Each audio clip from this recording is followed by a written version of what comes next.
नमस्ते बच्चों, आज हम हिंदी पढ़ेंगे और आज हम हिंदी व्याकरण का पाठ 6 शब्द और वाक्य पढ़ने वाले हैं। शब्द क्या होते हैं, चलिए मैं आपको इसमें समझाती हूँ। सबसे पहले होते हैं हमारे पास में वर्ण। आप सभी बच्चे हिंदी की वर्णमाला पढ़कर आए हो।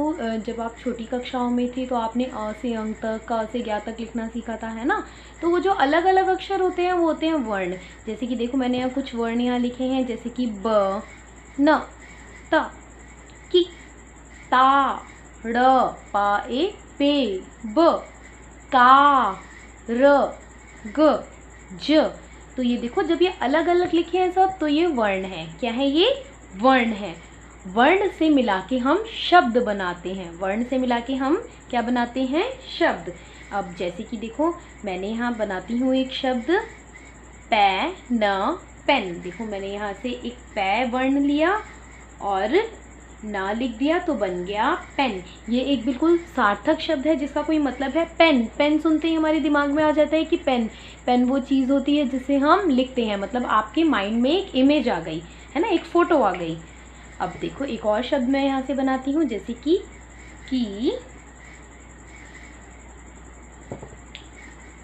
ता ब, किताब।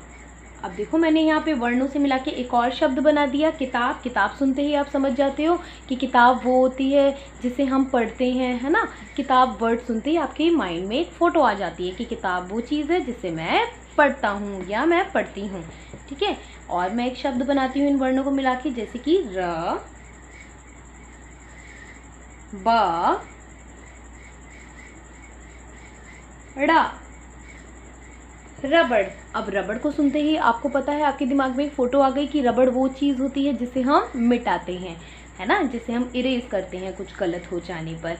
अब एक और शब्द मैं बनाती हूँ वर्ण मिला के, देखो, जैसे कि का, ग, च, कागज। ठीक है। तो कागज़ सुनते ही आप समझ जाते हो, कागज़ होता है पेपर, जो हमारी बुक में होते हैं, कॉपी में होते हैं, वो सभी कागज़ होते हैं। ठीक है। तो हमने वर्ण से मिला के क्या बनाते हैं? हम शब्द।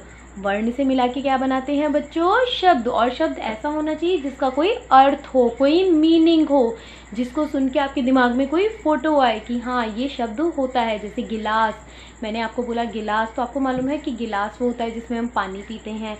अब चलिए, शब्द बनाने के बाद मैं आपको बताती हूँ वाक्य। जब हम शब्दों को अलग अलग मिला देते हैं एक सही क्रम में तो वो वाक्य बन जाते हैं। अब देखो, यहाँ पे मैंने क्या लिखा है मेरी किताब यह। अलग अलग शब्द लिखे हैं, है मेरी किताब यह, लेकिन इसका कोई सेंस बन रहा है? नहीं, इसका कोई सेंस नहीं बन रहा। हम ठीक से वाक्य, हम ये शब्द सही से लगा के लिखेंगे। जैसे हमें लिखना चाहिए, यह मेरी किताब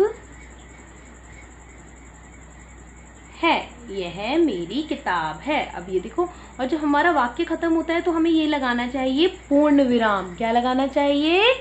पूर्ण विराम। पूर्ण विराम मतलब हमारी बात यहाँ खत्म हो गई है, तो ये वाक्य सही है। और ये वाक्य गलत है क्योंकि इसमें शब्द आगे पीछे लिखे हैं, इसका कोई मतलब नहीं है मेरी किताब यह। कोई ऐसे बोलता है मेरी किताब यह? नहीं बोलता ना, ऐसे बोलते ना, यह मेरी किताब है।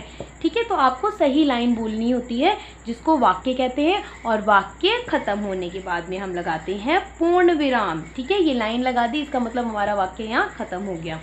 चलिए, अब हम ये चैप्टर जो है अपना बुक में स्टार्ट करते हैं।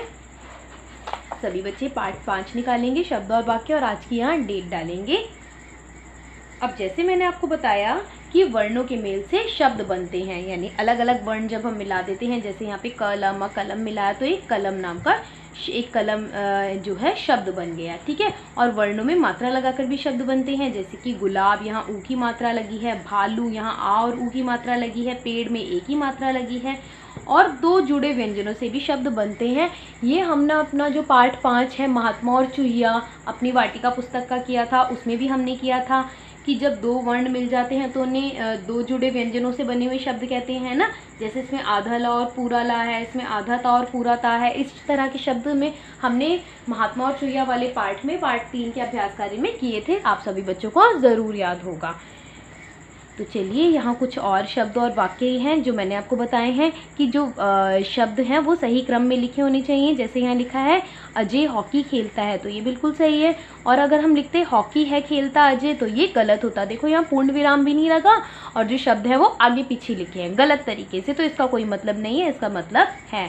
और ये भी मैंने आपको बता दिया कि वाक्य के अंत में पूर्ण विराम का चिन्ह लगाते हैं। पूर्ण विराम, ये क्या लिखा है पू, और ये है ण पूर्ण विराम। पूर्ण विराम यानी पूरा विराम, विराम मतलब अंत, एंड, ठीक है, खत्म।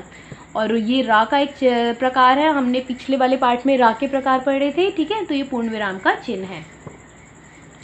जब कोई प्रश्न पूछता है तो वाक्य के अंत में प्रश्नवाचक चिन्ह होते हैं। आप सभी प्रश्न उत्तर करते हैं जब कोई प्रश्न पूछता है, जैसे कि आपसे कोई क्वेश्चन पूछ रहा है, जैसे कि मैं आपसे पूछूं कि आप कहाँ रहते हो, तो आप उसका जवाब दोगे ना कि मैं दिल्ली में रहता हूँ या दिल्ली में रहती हूँ। तो जब कोई हमसे क्वेश्चन पूछता है तो हम यहाँ पे प्रश्न चिन्ह लगाते हैं, ठीक है।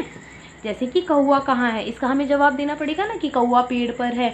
लेकिन ये तो एक सिंपल सा वाक्य है कि अनिल गिटार बजा रहा है, इसमें आपसे कोई कुछ नहीं पूछ रहा, बस बता रहे हैं कि अनिल गिटार बजा रहा है। तो ऐसे वाक्य के अंत में पूर्ण विराम लगता है। और जब हमसे कोई प्रश्न यानी क्वेश्चन पूछा जाता है तो प्रश्न चिन्ह लगता है। तो हमने क्या जाना है, वर्णों के मेल से शब्द बनते हैं। वर्णों के मेल से क्या बनते हैं, शब्द। अलग अलग वर्ण मिला दो तो शब्द बन जाते हैं। शब्दों के सही मेल से वाक्य बनते हैं। जैसे कि शब्दों को आपको सही क्रम में लगाना होता है। जैसे कि गिटार रहा है बजा, अजय नहीं, अजय गिटार बजा रहा है, तो हमने उसको सही क्रम में लगाया ना, तो शब्दों के सही मेल से वाक्य बनते हैं। वाक्य के अंत में पूर्ण विराम का चिन्ह लगाते हैं, यानी हमारी लाइन खत्म हो जाए तो पूर्ण विराम लगती है। देखो सब में पूर्ण विराम लगा है ना, इधर भी, इधर भी, इधर भी, राइट। जब कुछ पूछा जाता है मतलब कोई क्वेश्चन पूछ रहा है, कोई प्रश्न आपसे पूछ रहा है, तो वाक्य के अंत में प्रश्नवाचक चिन्ह लगाते हैं। बच्चों इसको बोलते हैं पूर्ण विराम चिन्ह, आप अंडरलाइन कर लो अपनी बुक में। और यह है प्रश्नवाचक चिन्ह यानी क्वेश्चन मार्क। चलो अब इसका अभ्यास करें, हम करते हैं।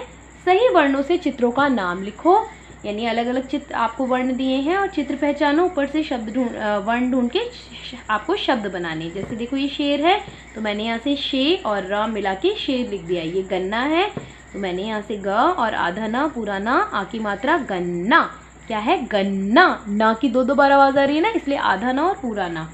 ये क्या है बच्चों, बतख है, तो हमने यहाँ से ब त और ख मिला के बतख बना दिया। ये क्या है, भुट्टा, भुट्टा जिसे खाया जाता है, खाने की चीज़ है, तो भामेव की मात्रा भू, आधा टा और पूरा टा, भुट्टा। क्या बोलते हैं, भुट्टा। टा टा दो बार सुनाई दे रहा है सब बच्चों को, तो इसलिए दो बार ही लिखेंगे। जैसे बोलते हैं वैसे ही लिखते हैं, इसलिए सही बोलो तभी सही लिखोगे।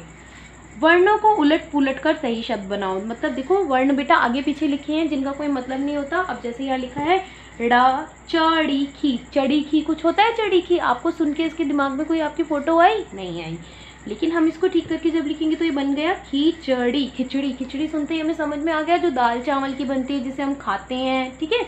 अब ये ठहा को हम सही करके क्या लिखेंगे, हाथ। ये क्या बनेगा, पेंसिल। ये मकान, ये शेर और ये रजाई, ठीक है। इन शब्दों को सुन के हमारे माइंड में, हमारे दिमाग में कोई फोटो आती है, ठीक है। पेंसिल जो लिखते हैं, शेर एक जानवर, मकान मतलब होम, रजाई जिसको सर्दी के मौसम में ओढ़ते हैं। अब प्रश्न 3 देखते हैं। दिए गए वर्णों से बनने वाले 3 शब्द लिखो। म वर्ण से शुरू होने वाला आप कोई भी 3 शब्द लिखो, जैसे कि मटर, महान, मदन। मैंने यहाँ लिखा, आप अपने मन से कुछ भी लिख सकते हो। ग से जैसे गरम, गाजर, गाना, आप कुछ भी लिख सकते हैं अपनी तरफ से। न से नमक, नदी, नजर, ठीक है बच्चों। अब यहाँ शब्दों को सही क्रम में रखकर वाक्य बनाओ। आपको शब्दों को सही क्रम में लगाना है, ये उल्टे सीधे लिखे हुए। जैसे कि यहाँ क्या लिखा है गिलहरी खाती मूंगफली, तो ये कोई शब्द, कोई सेंस है इसका, है गिलहरी खाती मूंगफली, नहीं। आप हम इसे सही करके लिखेंगे, गिलहरी मूंगफली खाती है। और हमारा यहाँ पे शब्द वाक्य पूरा हो गया तो हम क्या लगाएंगे, पूर्ण विराम। अब देखो, खाता है बंदर केला, खाता है बंदर केला, कुछ समझ में आ रहा है, नहीं समझ में आ रहा। हमें कैसे लिखना है ठीक करके, बंदर केला खाता है। ये बात यहाँ खत्म हो गई तो हमें लगाना है पूर्ण विराम। क्या लगाना है बच्चों, पूर्ण विराम। लड़की झूलती है झूला, तो इसको सही करके लिखोगे, लड़की झूला झूलती है। और खत्म होने पर पूर्ण विराम। हो है रही बारिश, हो है रही बारिश, कुछ समझ में आया, नहीं। बारिश हो रही है, ये बिल्कुल सही वाक्य बन गया, ठीक है। हमने सही क्रम में, सही ऑर्डर में लगा दिया। मतलब जो शब्द पहले आना चाहिए वो पहले लिख दिया, जो शब्द बाद में आना चाहिए वो बाद में लिख दिया। है सीमा जाति पाठशाला, तो ये भी गलत है। तो हमें क्या करना है, सही से क्रम में लगाना है, ऑर्डर में लगाना है। तो लिखेंगे सीमा पाठशाला जाती है। पाठशाला क्या होता है बच्चों, स्कूल। स्कूल को हम पाठशाला भी कहते हैं, विद्यालय भी कहते हैं। ओके, और एंड में आप पूर्ण विराम लगाएंगे। और ये अभ्यास कार्य आज की डेट में आप अपनी बुक में होमवर्क में इसी तरह से करेंगे।